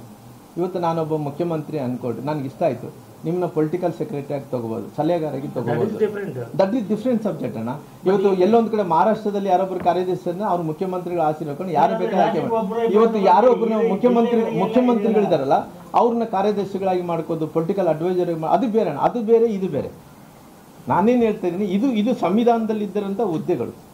ನೀವು ಇದಕ್ಕೆ ಲಿಂಕ್ ಮಾಡಕ್ ಹೋಗ್ಬೇಡಿ. ನನಗೆ ಇಷ್ಟ ಆಯ್ತು, ನಾನು ಯಾರನ್ನ ತಗೋಬಹುದು, ಅದು ಆ ಸಬ್ಜೆಕ್ಟ್ ಬೇರೆ ಈ ಸಬ್ಜೆಕ್ಟ್ ಬೇರೆ. ನೀವು ಬಿಜೆಪಿ ಗೌರ್ಮೆಂಟ್ ಕಲ್ಯಾಣ ಕರ್ನಾಟಕ ನಮ್ಮ ಶ್ರೀರಾಮ್ ಅವ್ರ ನೇತೃತ್ವದಲ್ಲಿ ಮಾಡಿದ್ರಲ್ಲ, ಅದು it is not A constitution. ಅಲ್ಲ, ಅದು ಒಪ್ಪುತ್ತೀನಿ. ಯಾಕಂದ್ರೆ ಅಲ್ಲಲ್ಲ, ಅದು ಅನುಷ್ಠಾನ ಸಮಿತಿ ಮಾಡೋಂಥ ಟೈಮಲ್ಲಿ ಅಷ್ಟು ಕ್ಲಾರಿಟಿ ನನಗಿಲ್ಲ. ಅದು ಬೇಕಾದ್ರೆ ನಾನು ತಿಳ್ಕೊಂಡು ನಿಮ್ಗೆ ಅಪ್ಡೇಟ್ ಮಾಡೋಂಥ ಕೆಲಸ ನಾನು ಮಾಡ್ತೀನಿ. ಹಂಗಾಗಿ ಇವತ್ತು ಯಾವುದೇ ರೀತಿಯಲ್ಲೂ ಕೂಡ ಇವತ್ತು ಅದು ಮಾನದಂಡಗಳನ್ನು ಅವರು ಮಾಡೋಂಥ ಕೆಲಸ ಮಾಡಲಿಲ್ಲ. ಹಂಗಾಗಿ ಇವತ್ತು ಇಷ್ಟೊಂದು ದೊಡ್ಡ ಸಂಖ್ಯೆಯಲ್ಲಿ ಗೆದ್ದಂಥ ಶಾಸಕರನ್ನೆಲ್ಲರನ್ನು ಕೂಡ ಇವತ್ತು ಅವ್ರಿಗೆ ಎಲ್ಲಂತ ಗೆದ್ದಂಥವ್ರು ಅವ್ರಿಗೇನು ಕೆಲಸಗಳೇನು, MLAಗಳ ಕೆಲಸ ಏನು, ಇವರು ಅನುಷ್ಠಾನ ಸಮಿತಿ ಮಾಡಿಕೊಂಡು ಅವರೆಲ್ಲ ಕೂಡ ಅವ್ರದ್ದೇ ಒಂದು ಪ್ಯಾರಲಲ್ ಆಗಿ ಒಂದು ರೀತಿ MLAಗಳಿಗೆ ಪ್ಯಾರಲಲ್ ಆಗಿ ಇವತ್ತೇನು ಅವ್ರನ್ನ ಸದನ ಸಮಿತಿ ಅನುಷ್ಠಾನ ಸಮಿತಿ ಮಾಡಿಕೊಂಡು ಅನುಷ್ಠಾನ ಸಮಿತಿ ಮೂಲಕ ಅವರು MLAಗೆ ಅವಕಾಶವನ್ನು ಮಾಡಿಕೊಂಡು ಅದೇ ಅನುಷ್ಠಾನ ಸಮಿತಿ MLAನ ಅಧ್ಯಕ್ಷರು ಮಾಡ್ಬೋದಿತ್ತಲ್ಲ. ಹಂಗೆಲ್ಲ ಕೂಡ ಮಾಡ್ಲಾರ್ದಂತ ಇವತ್ತು ಮಾಡಿರೋಂಥದ್ದು ಕೇವಲ ಎಲ್ಲ MLAಗಳಿಗೆ ಮಾಡಿದಂಥ ಅಪಮಾನ ಅಂತೇಳಿ ನಾನು ತಿಳ್ಕೊಂಡಿದ್ದೀನಿ. ಆದರೆ ಇವತ್ತು ಎಲ್ಲ ಕೂಡ ನಿಯಮಗಳು ಗಾಳಿ ತೂರಿರೋ ಕಾರಣ ಇದರ ತಕ್ಷಣ ಅದನ್ನು ನಿಲ್ಲಿಸಬೇಕು, ರದ್ದು ಮಾಡಬೇಕು ಅನ್ನೋಂಥ ಒತ್ತಾಯವನ್ನು ಮಾಡ್ತೀನಿ. ಪ್ರಜಾಪ್ರಭುತ್ವವನ್ನು ಉಳಿಸೋಂಥ ಕೆಲಸ ಮಾಡಬೇಕು, ಸಂವಿಧಾನವನ್ನು ಕೂಡ ಉಳಿಸೋಂಥ ಕೆಲಸ ಮಾಡಬೇಕು ಅನ್ನೋಂಥ ಒತ್ತಾಯವನ್ನು ಕೂಡ ಮಾಡ್ತೀನಿ. ಹಂಗಾಗಿ ಇವತ್ತು ಇನ್ನೊಂದು ಏನಂದರೆ ಕರ್ನಾಟಕ ಲೋಕಸೇವಾ ಆಯೋಗದ ಬಗ್ಗೆ ಇದ್ರ ಬಗ್ಗೆ ಕೂಡ ಕೆಲವೊಂದು ವಿಚಾರಗಳಲ್ಲಿ ಹೇಳ್ತೀನಿ. ಯಾಕಂದರೆ ಕರ್ನಾಟಕ ಲೋಕಸೇವಾ ಆಯೋಗ ಏನು ಅವತ್ತಿನ ಸಂದರ್ಭದಲ್ಲಿ ಅವತ್ತೇನು KPS ಅನ್ನೋಂಥದ್ದು ಏನು ಹುಟ್ಕೊಂತ ಟೈಮಲ್ಲಿ ಅವತ್ತಿನ ಉದ್ದೇಶ ಒಂದೇ ಒಂದಿತ್ತು, ಯಾರೊಬ್ಬರು ಬಡವರು ಮಕ್ಕಳು ಕೂಡ ಶಿಕ್ಷಣದಲ್ಲಿ ಭಾಳಷ್ಟು ಚಲೋ ಆಗಿ ಓದಿದಂಥವ್ರು ನೇಮಕಾತಿ ಆಗಬೇಕಂದ್ರೆ ಯಾವುದೇ ರೀತಿಯಲ್ಲಿ ಕೂಡ ಪಾರದರ್ಶಕವಾಗಿ ಆಗಬೇಕು ಅನ್ನೋಂಥ ಕಾರಣದಿಂದ ಅವತ್ತು ಅದು ಹುಟ್ಟಾಕಿದ ನಂತರ ಇವತ್ತು ಅನೇಕ ವಿಚಾರಗಳಲ್ಲಿ ನೋಡಿದಂಥ ಟೈಮಲ್ಲಿ ಕೂಡ ಇವತ್ತು ಏನಾಗ್ತಾಯಿದೆ, KPS ಅಂದ ತಕ್ಷಣ ಎಲ್ಲ ಒಂದು ಕಡೆ ಭ್ರಷ್ಟಾಚಾರದಲ್ಲಿ ಇವತ್ತು ಎಲ್ಲ ರೀತಿಯಲ್ಲೂ ಕೂಡ ಒಂದು ರೀತಿ ಅಂದರೆ ಮೇಲ್ಗೈ ಇರೋಂಥ KPS ಥರ ಇವತ್ತು ಎಲ್ಲ ಕಡೆ ಕೂಡ ಇವತ್ತು ಮಾತಾಡ್ತಾ ಇದ್ದಾರೆ. ನ್ಯಾಯಾಲಯಗಳು ಇವತ್ತು ಒಂದು ರೀತಿ ಅವರು ಕೂಡ ಜಡ್ಜಸ್ ಅವರು ಕೂಡ ಏನು ಹೇಳ್ತಾ ಇದ್ದಾರೆ, ನೋಡಪ್ಪ ಭಾಳಷ್ಟು ಕರಪ್ಷನ್ ಆಗ್ತಾಯಿದೆ, ಇವತ್ತು ಭಾಳಷ್ಟು ಮಂದಿ ಮಕ್ಕಳಿಗೆ ಅನ್ಯಾಯ ಆಗ್ತಾಯಿದೆ ಅನ್ನೋಂಥ ಒಂದು ರೀತಿ ಅವ್ರಿಗೆ ನೋವನ್ನು ಕೂಡ ಜಡ್ಜಸ್ ಕೂಡ ವ್ಯಕ್ತಪಡಿಸೋಂಥ ಕೆಲಸ ಮಾಡ್ತಾಯಿದ್ರು. ಹಂಗಾಗಿ ಇವತ್ತು ಕೇವಲ ಹತ್ತತ್ರ ಮೊನ್ನೆ ಕರೆದಂಥ ಟೈಮಲ್ಲಿ ಮೊನ್ನೆ ಈ KPSದಲ್ಲಿ ಸಾಕಷ್ಟು ಹುದ್ದೆಗಳಿಗೆ ಏನು ಇವತ್ತು ಏನು ಎಷ್ಟು ಪೋಸ್ಟ್ಗಳಿದ್ದು 384 ಪೋಸ್ಟ್ಗಳು, ಎಷ್ಟು ಮಂದಿ 6,000 ಏನೋ ಬಂದಿದ್ದು, 6 ಲಕ್ಷ ಬಂದಿದ್ದು ಅನ್ನೋ ಗೊತ್ತಿಲ್ಲ, 6 ಲಕ್ಷ ಅಪ್ಲಿಕೇಶನ್ಗಳೇನು ಬಂದಿದ್ವು. ಹಂಗೆ ಬಂದಂಥ ಟೈಮಲ್ಲಿ ಅವ್ರಿಗೆ ಏನಾಯಿತು, ಅವ್ರಿಗೆ ಒಂದು ಸಾರಿ ಅದೇನೋ ಭಾಷಾಂತರ ಅನಾವರಣ ಅಂದರೆ ಇದು ಟ್ರಾನ್ಸ್ಲೇಷನ್ ಮಾಡೋಂಥ ಟೈಮಲ್ಲಿ ಈ ಟ್ರಾನ್ಸ್ಲೇಷನ್ ಮಾಡೋಂಥ ಟೈಮಲ್ಲಿ ಏನಾಯಿತು, ಫಸ್ಟ್ ಸಾರಿ ಏನಾಯಿತು ಅದು ಮಿಸ್ಟೇಕ್ ಆಯಿತು. ಮಿಸ್ಟೇಕ್ ಆದ ನಂತರ ಪುನಃ ಇನ್ನೊಂದು ಅದನ್ನು ಕಂಟಿನ್ಯೂ ಮಾಡಿಕೊಂಡ್ರು, ಮತ್ತೆ ಪುನಃ ಅದನ್ನು ಟ್ರಾನ್ಸ್ಲೇಷನ್ ಮಾಡೋಂಥ ಫಸ್ಟ್ ಟೈಮೇ ಮಿಸ್ಟೇಕ್ ಮಾಡಿದ್ರು, ಸೆಕೆಂಡ್ ಟೈಮೇ ಮಿಸ್ಟೇಕ್ ಮಾಡಿದ ನಂತರ ಅದರಲ್ಲಿ ಕೂಡ ಮಿಸ್ಟೇಕ್ ಬಂದಿರೋ ಕಾರಣ ಇವತ್ತು ನಾನೇನು ಹೇಳ್ತೀನಿ, 2 ಬಾರಿಯನ್ನು ಮಾಡಿದರು, ಭಾಷಾಂತರ ಮಾಡಬೇಕಂದು 2 ಬಾರಿಯನ್ನು ಅವಕಾಶ ಮಾಡಿಕೊಟ್ಟಿದ್ರು, 2 ಬಾರಿ ಕೂಡ ಮಕ್ಕಳಿಗೆ ಅನುಕೂಲ ಆಗಿಲ್ಲ ಅನ್ನೋಂಥದ್ದು ವಾದಗಳು ಇರೋ ಕಾರಣ ದಯವಿಟ್ಟು 3ನೇ ಬಾರಿ ಕೂಡ ಅವಕಾಶವನ್ನು ಮಾಡಿಕೊಡ್ಬೇಕು. ಈ KPSC ನೇಮಕಾತಿ ವಿಚಾರದಲ್ಲಿ ಭಾಳಷ್ಟು ಮಂದಿ ಬಡವರು ಮಕ್ಕಳಿಗೆ ಇವತ್ತು ಅನ್ಯಾಯ ಆಗ್ತಾಯಿದೆ. ಭಾಳಷ್ಟು ಮಂದಿ ಯಾರ್ಯಾರು ಬುದ್ಧಿವಂತರಿದ್ದಾರೋ, ಯಾರ್ಯಾರು ಮಕ್ಕಳು ನಮ್ಮ ರಾಜ್ಯಕ್ಕೆ ನಮ್ಮ ದೇಶಕ್ಕೆ ಉಪಯೋಗ ಆಗೋದಂಥ ಮಕ್ಕಳು ಉಪಯೋಗ ಆಗಬೇಕಾದಂಥ ಮಕ್ಕಳು ಏನಿದ್ದಾರೋ ಅವರು ಇವತ್ತು ಏನಾಗಿದೆ, ಇವತ್ತು ಅವಕಾಶ ಇಲ್ಲ ಅಂದ್ರೆ ಏನಾಗುತ್ತೆ, ಬೇರೆ ಕಡೆ ಅವರು ಒಲಿಸಿ ಹೋಗ್ಬಿಡ್ತಾರೆ, ಅವ್ರು ಬಿಡಲ್ಲ. ಯಾಕಂದರೆ ಅವ್ರು ಓದ್ಕೊಂಡಿರ್ತಾರೆ, ಮಕ್ಕಳು ಮನೆಯಲ್ಲಿ ಕಷ್ಟ ಇರ್ತಾವೆ, ಅವ್ರ ಮಕ್ಕಳನ್ನ ಓದಿಸಿರ್ತಾರೆ, ಮಕ್ಕಳನ್ನ ಅದು ಪೋಷಿಸ್ಬೇಕಂದ್ರೆ ಅವ್ರು ಕೆಲಸ ಮಾಡಲೇಬೇಕಾಗುತ್ತೆ. ಭಾಳಷ್ಟು ಮಂದಿ ಬುದ್ಧಿವಂತ ಮಕ್ಕಳು ಬೇರೆ ಕಡೆ ಅಂದರೆ ಹತ್ತತ್ರ ನಾನೆಲ್ಲ ಮೊನ್ನೆ ವಾಟ್ಸಪ್ಪಲ್ಲಿ ನೋಡ್ತಾ ಇದ್ದರೆ ಹತ್ತತ್ರ ಪ್ರತಿ ವರ್ಷ ಕೂಡ ಈ ರೀತಿ ಸಿಗಲಾರದಂಥ ಮಕ್ಕಳು ಹತ್ತತ್ರ ಒಂದು ಸಾವಿರಾರು ಗಟ್ಟಲೆದಲ್ಲಿ ವಿದೇಶಕ್ಕೆ ಹೊರಟೇ ಬಿಡ್ತಾರೆ. ಸಿಎಂ ಸ್ಪಷ್ಟಪಡಿಸಿದ್ದಾರೆ ಅಂದ್ರೆ ಫ್ಲೋರ್ ಆಫ್ ದ ಅಸೆಂಬ್ಲಿ ಮತ್ತೆ ಮರುಪರೀಕ್ಷೆ ಮಾಡಕ್ ಸಾಧ್ಯ ಇಲ್ಲ. ಅಲ್ಲ, ಮರುಪರೀಕ್ಷೆ ಮಾಡ್ಲಿಕ್ಕಾಗಿಲ್ಲ ಅಂತ ಹೇಳಿದ್ರೆ ನಾವೆಲ್ಲ ಬಿಜೆಪಿ ಸರ್ಕಾರದಾಗಿದ್ದಾಗ ನಾವು ಹೊಸದಾಗಿ ನಾನೇನು ಹೇಳ್ತಾ ಇದ್ದೀನಿ, ಹೌದು ಮಾಡಿರ್ಬೋದು. ಹಂಗಂದ್ರೆ ಏನು KPS ಏನು ಈ ಸದಸ್ಯನಾಗಿ ಮಾಡಿದಾರೋ ಅದ್ರ ತಕ್ಷಣ ಡಿಸಾಲ್ವ್ ಮಾಡಿ UPS ಥರ ಮಾಡ್ಕೊಳ್ರಲ್ಲ. UPS ಥರ ಮಾಡಿದರೆ ಏನಾಗುತ್ತೆ, ಬೇರೆ ಬೇರೆ KPS ಸದಸ್ಯರು ಇವತ್ತು ಎಷ್ಟು ಮಂದಿ ಇದ್ದಾರೆ, ಆದಷ್ಟು ಆ KPS ಸದಸ್ಯರೆಲ್ಲರೂ ಕೂಡ ಮುಟ್ಟುಗೊಳಿಸಿ ಬೇರೆ ಬೇರೆ ರಾಜ್ಯಗಳಲ್ಲಿ ಎಷ್ಟು ಲಿಮಿಟೆಡ್ ಇದನ್ನು ಲಿಮಿಟೆಡ್ ಆಗಿ ಮಾಡಿಕೊಂಡು UPS ಮಾದರಿಯಲ್ಲಿ ಮಾಡೋಂಥ ಕೆಲಸ ಆದರೆ ಅನುಕೂಲ ಆಗುತ್ತೆ ಅನ್ನೋಂಥ ಒತ್ತಾಯವನ್ನು ಕೂಡ ಮಾಡ್ತೀನಿ.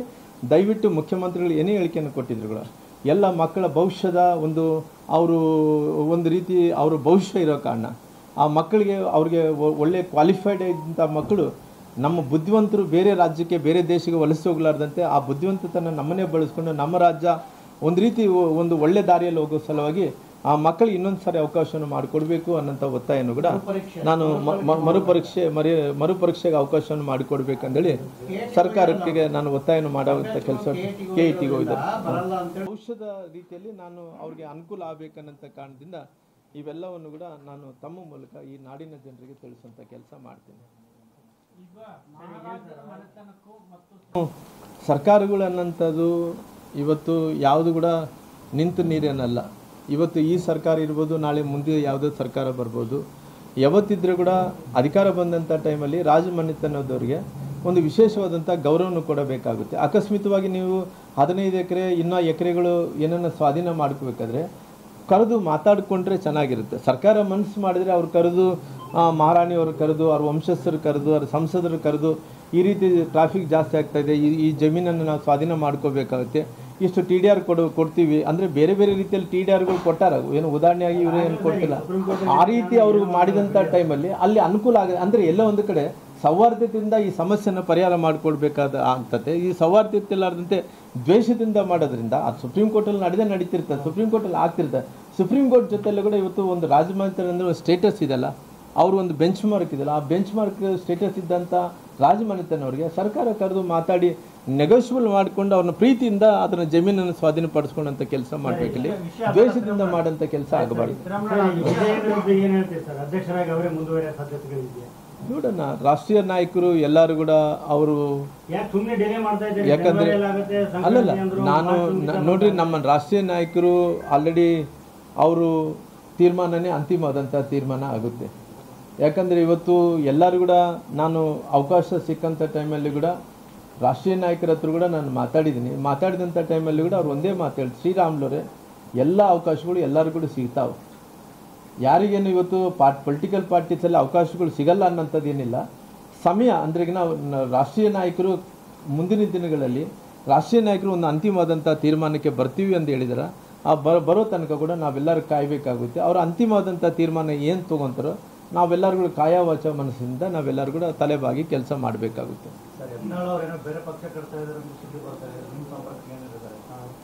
ನೋಡ್ರಿ, ಅದೆಲ್ಲ ಕೂಡ ಊಹಾಪೋಹಗಳು. ಯಾಕಂದರೆ ಇವತ್ತು ಯಾವುದೇ ಪ್ರಾದೇಶಿಕ ಪಕ್ಷಗಳು ಕಟ್ಟಿದಂಥ ಟೈಮಲ್ಲಿ ನಮ್ಮ ರಾಜ್ಯದಲ್ಲಿ ಬಹುಶಃ ಕೇವಲ JDS ಪಕ್ಷಕ್ಕೆ ಮಾತ್ರ ಆವತ್ತಿನ ಸಂದರ್ಭದಲ್ಲಿ ಸ್ವಲ್ಪ ಅಷ್ಟು ಅವಕಾಶ ಮಾಡಿಕೊಟ್ರಾಗಲಿ, ಪ್ರಾದೇಶಿಕ ಪಕ್ಷಗಳು ಇನ್ಕ್ಲೂಡಿಂಗ್ ನಾನು ಕೂಡ ಪ್ರಾದೇಶಿಕ ಪಕ್ಷ ಕಟ್ಟಿದಂಥ ಟೈಮಲ್ಲಿ ಕೂಡ ಕರ್ನಾಟಕದಲ್ಲಿ ಪ್ರಾದೇಶಿಕ ಪಕ್ಷಕ್ಕೆ ಸ್ವಲ್ಪ ಮಾನ್ಯತೆ ಕಡಿಮೆ ಅಂತೇಳಿ ನಾನು ತಿಳ್ಕೊಂಡಿದ್ದೆ. ಯಾಕಂದರೆ ಆಂಧ್ರ ಪ್ರದೇಶ, ತಮಿಳುನಾಡು, ಕೇರಳ ಇವೆಲ್ಲ ನೋಡಿದಂಥ ಟೈಮಲ್ಲಿ ನಮ್ಮ ಸೌತ್ ಇಂಡಿಯಾದಲ್ಲಿ ಕರ್ನಾಟಕದ ಜನರು ಏನಿದ್ದಾರೋ ಎಮೋಷ್ನಲ್ಲು ಅಷ್ಟೊಂದು ಕಡಿಮೆ, ಅವರು ಭಾವನಾತ್ಮಕವಾದಂಥ ಸಂಬಂಧಗಳ ಜೊತೆಲಿ ಕೆಲಸ ಮಾಡ್ತಾ ಇರೋ ಕಾರಣ ಬಹುಶಃ ನಾನು ಅನೇಕ ಪ್ರಾದೇಶಿಕ ಪಕ್ಷಗಳು ನೋಡಿದ್ದೀನಿ. ಕರ್ನಾಟಕದಲ್ಲಿ ಪ್ರಾದೇಶಿಕ ಪಕ್ಷಕ್ಕೆ ಮಾನ್ಯತೆ ಕಡಿಮೆ, ಜೊತೆಲಿ ಇವತ್ತು ಪ್ರಾದೇಶಿಕ ಪಕ್ಷದಲ್ಲಿ ಕಟ್ಟಿದಂಥ ಟೈಮಲ್ಲಿ ಕೂಡ ಜಾಸ್ತಿ ದಿನ ಅವ್ರು ಲೈವಲ್ಲಿ ಉಳಿಯೋದು ಭಾಳ ಕಷ್ಟ ಅಂತೇಳಿ ತಿಳ್ಕೊಂಡಿದ್ದೀನಿ.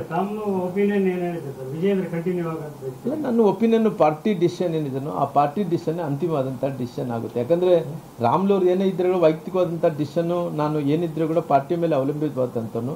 ಪಾರ್ಟಿ ರಾಷ್ಟ್ರೀಯ ನಾಯಕರು ಏನೇ ತೊಗೊಳ್ಳಿ ಅವ್ರನ್ನೇ ಮುಂದುವರ್ಸಂಗಿದ್ರೆ ನಂದೇನು ಅಭ್ಯಂತರ ಇಲ್ಲ. ರಾಮ್ಲ ಅವರು ತೆಗಿಯಂಗಿದ್ರೆ ಕೂಡ ನಂದೇನು ಅಭ್ಯಂತರ ಇಲ್ಲ. ಅವ್ರು ಉಳಿಸಂಗಿದ್ರೆ ಉಳಿಸ್ರಿ, ತೆಗಿಯಂಗಿದ್ರೆ ತೆಗಿಲಿ, ನಂದೇನು ಅಭ್ಯಂತರ ಇಲ್ಲ. ಪಾರ್ಟಿ ಏನು ಹೇಳ್ತಾನೋ ಆ ಪ್ರಕಾರ ನಾನು ಕೆಲಸ ಮಾಡ್ಕೊಂಡು ಹೋಗ್ತೇನೆ.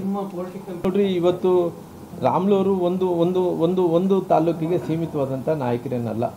ಯಾಕಂದರೆ ನನ್ನ 30 ವರ್ಷ ರಾಜಕಾರಣ ಜೀವನದಲ್ಲಿ ಅನೇಕ ಕಡೆ ಕೂಡ ಪಾರ್ಟಿಗೆ ಹತ್ತತ್ರ ನಾನು ಕೂಡ ಸುಮಾರಾಗಿ ಅಂದ್ರೆಗಿನ ನನಗೆ ಯಾವತ್ತು ಅವಕಾಶ ಸಿಕ್ಕಿದ್ದೇನೆ ಪಾರ್ಟಿ ಯಾವತ್ತು ಕೂಡ ನನ್ನ ರಾಮ್ಲೋರು ಈ ರಾಜ್ಯದಲ್ಲಿ ಪಾರ್ಟಿ ಸಲುವಾಗಿ ಸೇವೆಯನ್ನು ಮಾಡಬೇಕು ಅನ್ನೋಂಥ ತೀರ್ಮಾನ ತೊಗೊಂಡಂಥ ಟೈಮಲ್ಲಿ ಕೂಡ ಬಹುಶಃ ನನ್ನ ಕಡೆಯಿಂದ ಅಂದ್ರೆಗಿನ ಹತ್ತತ್ರ ನಾನು ಸ್ವತಃ ನಾನು 7-8% ಓಟುಗಳನ್ನು ತಂದುಕೊಡೋಂಥ ಕೆಲಸ ಪಾರ್ಟಿಗೆ ನಾನು ಮಾಡಿರೋ ಕಾರಣ ಇವತ್ತು ರಾಮ್ಲೋರೊಂದು ಕೂಡ್ಲಿಗೆ ಸೀಮಿತ ಅನ್ನೋದಕ್ಕಿಂತ ಮೊಣಕಾಲ್ಮೂರದಲ್ಲಿ ಅಡ್ಡಾಡ್ತೀನಿ, ಬಳ್ಳಾರಿ ಜಿಲ್ಲೆಯಲ್ಲಿ ಅಡ್ಡಾಡ್ತೀನಿ, ಮೈಸೂರು ಜಿಲ್ಲೆಯಲ್ಲಿ ಅಡ್ಡಾಡ್ತೀನಿ, ಗದಗ್ನಲ್ಲಿ ಅಡ್ಡಾಡ್ತೀನಿ.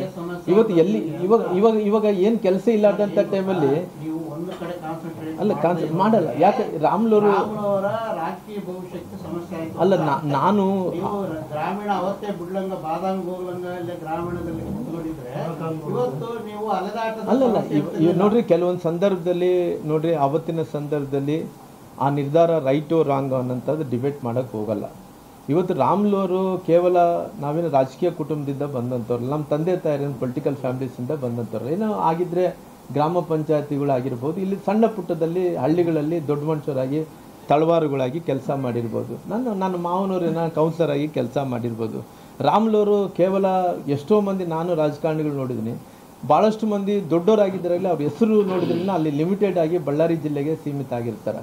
ಆದರೆ ರಾಮ್ಲೋರು ಕೇವಲ 30-25 ವರ್ಷಗಳ ರಾಜಕೀಯ ಜೀವನದಲ್ಲಿ ಇಡೀ ರಾಜ್ಯದಲ್ಲಿ ಕೂಡ ಎಲ್ಲ ವಿಧಾನಸಭಾ ಕ್ಷೇತ್ರಗಳಿಗೆ ಹತ್ತತ್ರ ಎಲ್ಲರೂ ಕೂಡ ರಾಮ್ಲು ಅಂದೇಳಿ ಬಾಯಲ್ಲಿ ಕರೀತಾರೆ ಅನ್ನೋಂಥ ಹೆಸರು ಗಳಿಸ್ಕೊಂಡಿದ್ದೇನೆಂದರೆ ನಾನು ಪಟ್ಟಂಥ ಕಷ್ಟನ.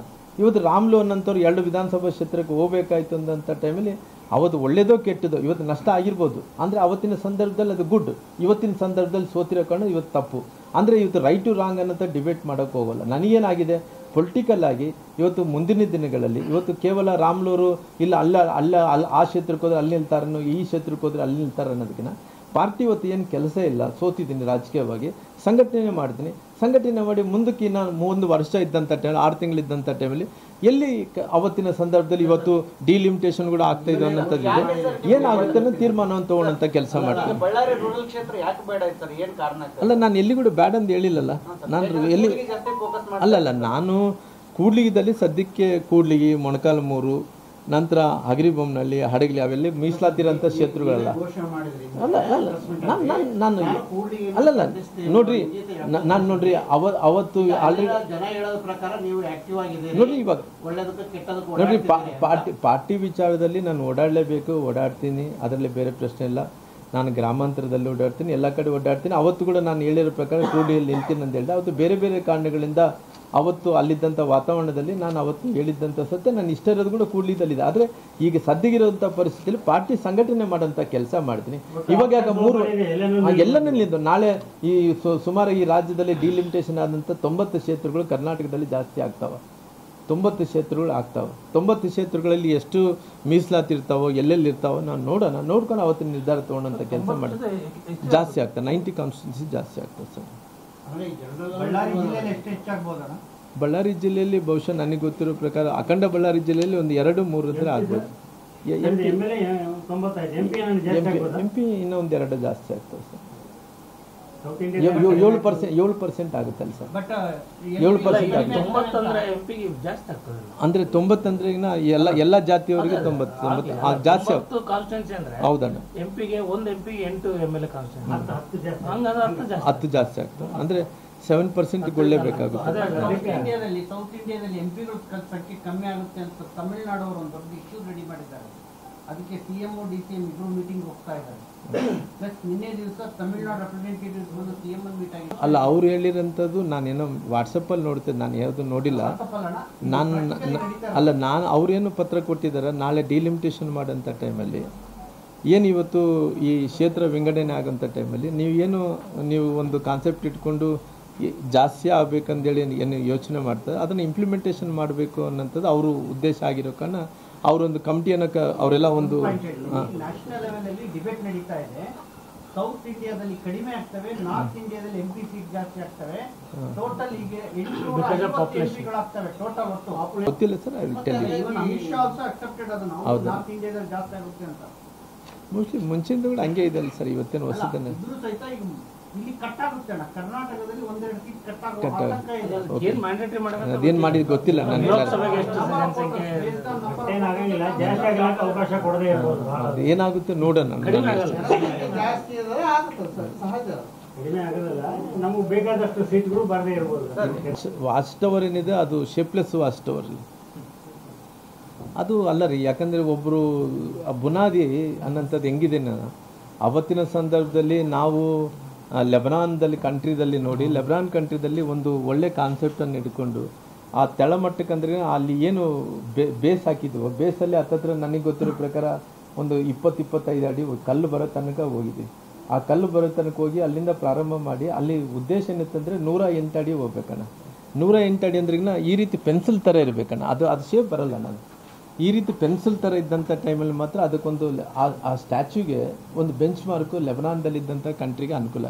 ಅವ್ರೇನು ಮಾಡಿದರು, ಆ ಸರ್ಕಾರ ಮಾಡಿದಂಥ ಹಳೆ ಸರ್ಕಾರ ಮಾಡಿದಂಥದ್ದು ಎಲ್ಲಿ ತನಕ ನಿಲ್ಲಿಸಿದ್ರು, ಅದನ್ನು ಪ್ಲಾಸ್ಟಿಂಗ್ ಮಾಡಿದ್ರು. ಪ್ಲಾಸ್ಟಿಂಗ್ ಮಾಡಿದ ನಂತರ ಅಶೋಕ ಅದೇ ಇದು ಸ್ತಂಭ ನಿಲ್ಲಿಸ್ಬಿಟ್ರು. ಅಶೋಕ ಸ್ತಂಭ ಏನು ನಮ್ಮ ರಾಜಮುದ್ರೆ ರಾಜಮುದ್ರೆ ಲಾಂಛನ ಏನಿದೆ, ಲಾಂಛನ ಏನಿದ್ದನೋ ಅದನ್ನು ನಿಲ್ಲಿಸ್ಬಿಟ್ರು. ಆ ನಿಲ್ಲಿಸ್ಬಿಟ್ರಿಗಿನ ಅಲ್ಲಿ ಏನಾಗ್ತೈತೆ ಅಂದರೆ, ಈಗ ಯಾವುದೋ ಒಂದು ದೊಡ್ಡ ಬೇಸ್ಗೆ ಅಷ್ಟು ಗಂಭೀರವಾಗಿ ತೊಗೊಂಡೋಗಿ ಅದನ್ನೇನೋ ಒಂದ್ಸರಿ ಕೂಡಿಸಿದ್ದಂತ ಅದಕ್ಕೆ ಮ್ಯಾಚ್ ಆಗ್ತಾಯಿಲ್ಲ, ಮ್ಯಾಚ್ ಆಗೋದೇ ಇಲ್ಲ.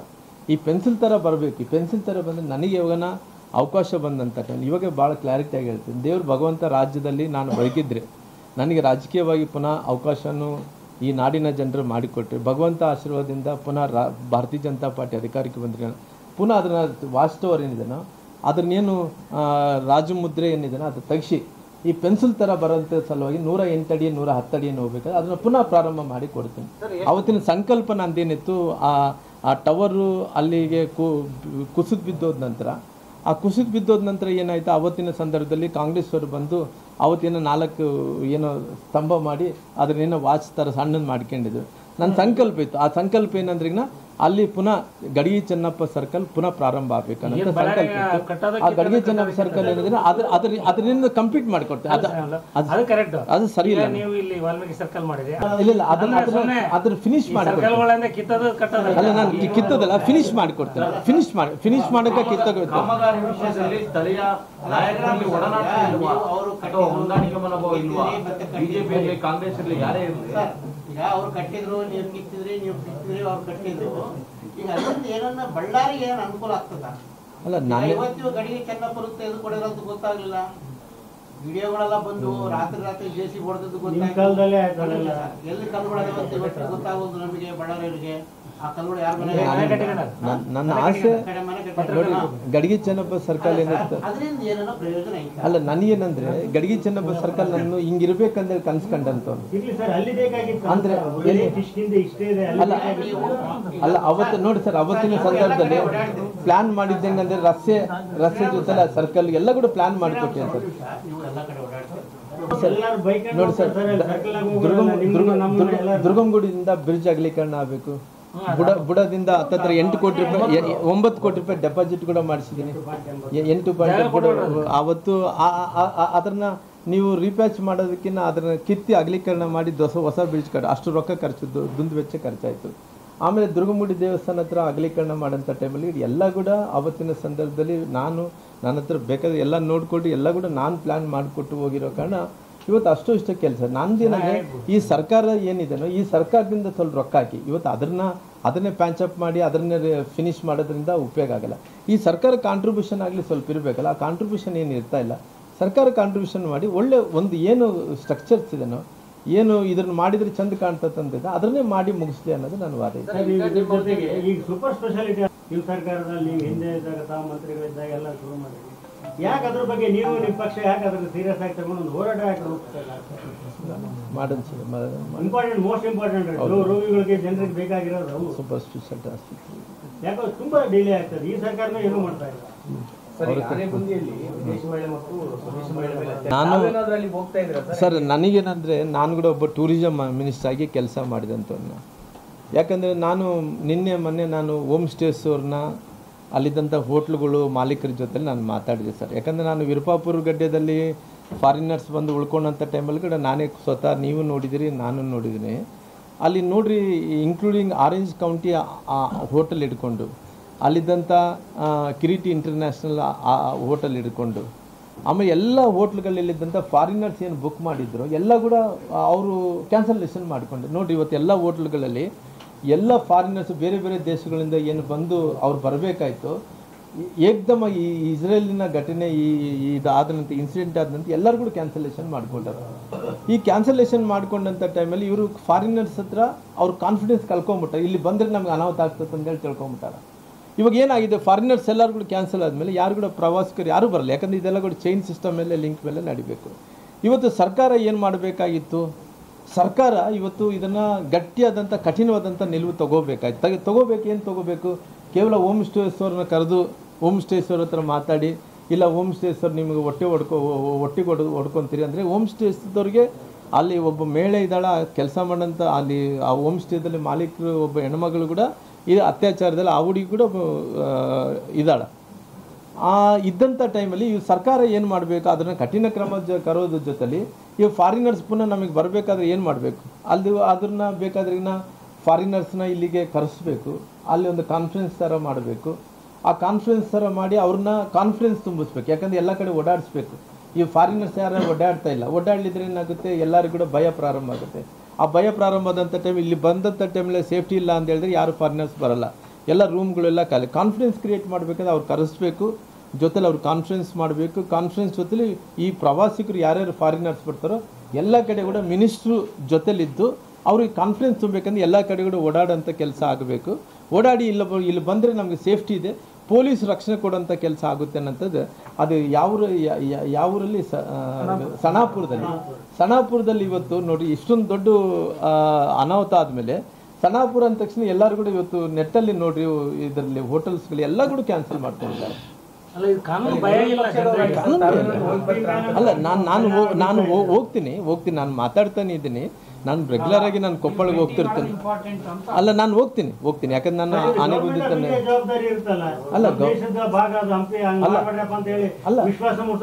ಅಲ್ಲ ಅವ್ರು ಸದ್ಯಕ್ಕೆ ಇವಾಗ ರಾಜ್ಯ ಸರ್ಕಾರ, ಯಾಕಂದ್ರೆ ಇವಾಗ ಇನ್ಸಿಡೆಂಟ್ ಆದ್ಮೇಲೆ FIR ಯಾರು ತಪ್ಪಿದಸ್ಥರಿದ ಅವರು ಸಿಗಾಕೊಂಡಿದ್ದಾರೆ, ಯಾರು ತಮಿಳ್ನಾಡದಲ್ಲಿ ಅವ್ನು ಕೂಡ ಸಿಗಾಕೊಂಡಿದ್ದಾರೆ, ಎಲ್ಲರೂ ಕೂಡ ಸಿಗಾಕೊಂಡಿದ್ದಾರೆ. ತಮ್ಮದೇ ಪಕ್ಷದ ಶಾಸಕರಿದ್ದಾರೆ, ಅವರು ಸ್ಥಳಕ್ಕೆ ಭೇಟಿ ಕೊಟ್ಟಿಲ್ಲ ಸರ್. ಈಗ ತಾವು ವಿರೋಧ ಪಕ್ಷ ಯಾಕಂದ್ರೆ ಹೋಮ್ ಸ್ಟೇಸ್ ಅವ್ರ ಹತ್ರ ಮಾತಾಡ್ತೀನಿ, ಹೋಟ್ಲವ್ರ ಹತ್ರ ಮಾತಾಡ್ತೀನಿ. ಇಲ್ಲ, ನಾನು ಹೋಗಲ್ಲ ಸರ್. 2-3 ದಿನದಲ್ಲಿ ನಾನು ಅವಕಾಶ ಸಿಕ್ಕಂಥ ಟೈಮಲ್ಲಿ ಹೋಗಿ ಬರ್ತೀನಿ. ಹೋಗಿ ಬಂದಲ್ಲಿ ಕಾನ್ಫಿಡೆನ್ಸ್ ತುಂಬಿಸ್ತೀನಿ. ಯಾಕಂದರೆ ನನಗೆ ಕೂಡ ಮುಂಚೆಯಿಂದ ಕೂಡ ಆ ಭಾಗದಲ್ಲಿ ಟೂರಿಸಮ್, ಐತಿಹಾಸಿಕ ಸ್ಥಳಗಳ ಬಗ್ಗೆ ನನಗೆ ಪೂರ್ಣ ಮಾಹಿತಿ ಇರೋ ಕಾರಣ ಅವ್ರ ಹತ್ರ ನಾನು ಕುಂತು ಮಾತಾಡ್ಕೊಂಡು ಪುನಃ ಎಲ್ಲಿ ಅವಕಾಶ ಸಿಗುತ್ತೇನೋ ಅಧಿಕಾರಿಗಳ ಜೊತೆಲಿ ಕೂಡ ನಾನು ಮಾತಾಡ್ಕೊಂಡು ಪೊಲೀಸವ್ರಿಗೆ ನಾನು ಆಲ್ರೆಡಿ ಹೇಳಿದ್ದೀನಿ, ಲಾ ಆ್ಯಂಡ್ ಆರ್ಡರ್ ಟೋಟಲ್ ಕಲಪ್ಷನ್ ಮಾಡ್ಕೊಂಬಿಟ್ಟಿರಿ. ಹೋಮ್ ಮಿನಿಸ್ಟರ್ನಾಗಲಿ ಬಂದು ಹೋಗ್ಲಿಕ್ಕೆ ಹೇಳಿದ್ದೀನಿ, ಟೂರಿಸಮ್ ಮಿನಿಸ್ಟ್ರು ಕೂಡ ಬರ್ಲಿಕ್ಕೆ ಹೇಳ್ತಾ ಇದ್ದೀನಿ. ದಯವಿಟ್ಟು ಬಂದು ಹೋದರೆ ಜನರಿಗೆ ಕಾನ್ಫಿಡೆನ್ಸ್ ಬರುತ್ತೆ, ಧೈರ್ಯ ಬರೋದ್ರಿಂದ ಫಾರಿನರ್ಸಿನ ಜಾಸ್ತಿ ಬರೋಂತಾಗೋದು. ಒಂದು ಕಾನ್ಫಿಡೆನ್ಸ್ ಮಾಡಿ ಮಿನಿಸ್ಟ್ರೇ ಎಲ್ಲ ಕಡೆ ಕೂಡ ಅವ್ರನ್ನ ಕರ್ಕೊಂಡು ಅಡ್ಡಾಡಬೇಕು. ಫಾರಿನರ್ಸ್ ಎಲ್ಲರೂ ಕರ್ಕೊಂಡು ಎಲ್ಲ ಕಡೆ ಅಡ್ಡಾಡಿದ್ರೆ ಕಾನ್ಫಿಡೆನ್ಸ್ ಕ್ರಿಯೇಟ್ ಆಗುತ್ತೆ. ತಾವು ಹೋಗಿ ಏನಾದರೂ ಸರ್ಕಾರಕ್ಕೆ ವರದಿ ಕೊಡ್ತೀರಾ ಸರ್? ಇನ್ಮೇಲೆ ವಿದೇಶಿಯರು ಬರಲ್ಲ, ಬರಲ್ಲ. ಸೆಪ್ಟೆಂಬರ್ ಇಂದ ಮತ್ತೆ ಎಲ್ಲ ಕ್ಯಾನ್ಸಲ್ ಸರ್. ಅಲ್ಲಿ ವಿಸಿಟ್ ಮಾಡಿ ಅಲ್ಲಿ ವರದಿ ಏನಾದರೂ ಸರ್ಕಾರಕ್ಕೆ ಸಲ್ಲಿಸ್ತಾರೆ ಹೆಂಗೆ? ನೋಡೋಣ, ನನಗೆ ಸರ್ಕಾರಕ್ಕೆ ಕೊಡೋಂಥ ವರದಿ ಕೊಡ್ತೀನಿ. ನಾನು ಆಲ್ರೆಡಿ ನೋಡ್ರಿ, ಎಲ್ಲರೂ ಪಾರ್ಟಿಯಲ್ಲಿ ಇದ್ಮೇಲೆ ಎಲ್ಲರೂ ಕೂಡ ಒಂದೇ ಭಾವನೆದಿಂದ ಮುಂಚೆ ಕೂಡ ಹೇಳಿದ್ದೆ. ನಾನು ಒಡೆದ ಮನಸ್ಸುಗಳೆಲ್ಲರೂ ಕೂಡ ಒಂದು ಮಾಡೋಂಥ ಕೆಲಸ ನಾನು ಮಾಡ್ತೀನಿ ಅಂದರೆ ಆಲ್ರೆಡಿ ನನಗೆ ಅವಕಾಶ ಸಿಕ್ಕಂಥ ಟೈಮಲ್ಲಿ ಎಲ್ಲರ ಹತ್ರ ಯಾರ್ಯಾರು ದೂರ ಇದ್ದಾರೆ ಪಾರ್ಟಿಯಿಂದ ಅವರೆಲ್ಲರ ಜೊತೆ ನಾನು ಮಾತಾಡ್ತಾ ಇದ್ದೀನಿ. ಎಲ್ಲ ಕೂಡ ಸರಿ ಮಾಡೋಂಥ ಕೆಲಸ ಮಾಡ್ತೀನಿ. ಪಾರ್ಟಿಯಿಂದ ದೂರ ಬಗ್ಗೆ ಅಲ್ಲ, ನಮ್ಮ ಪ್ರಶ್ನೆ